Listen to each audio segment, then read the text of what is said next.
Sir 7:15 वाजता सिक्युरिटीचा phone आला की वर काहीतरी धूर निघतोय शोरूम मध्ये, तुम्ही ताबडतोब या. आम्ही तसेच शोरूमला पोहोचलो आणि तोपर्यंत आम्ही अग्निशामक दलांना फोन केला होता. नगरपालिकेच्या अग्निशामकच्या गाड्या इमिजिएट आमच्या बरोबरही पोहोचल्या 4 गाड्या.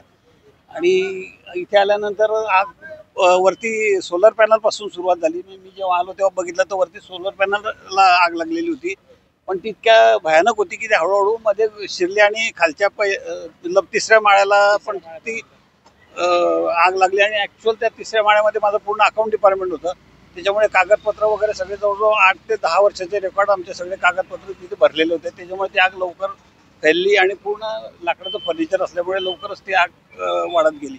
पण तरी 4 गाड्या आल्यामुळे बऱ्याच दीड एक तासात ती आग त्यांनी आटोक्यात आणली. पण त्या ठिकाणी स्पेअर पार्टचं पण स्पेअर पार्ट पूर्ण भरलेलं होतं. स्पेअर ॲक्सेसरीज आणि अकाउंट 3 डिपार्टमेंट माझे होते, पूर्ण फ्लोर. अंदाजे कितीचं नुकसान समजलं सर? अंदाजे आज तर सांगता येणार नाही, पण जवळपास 1.5 ते 2 करोड रुपयाचं नुकसान झालंय माझं.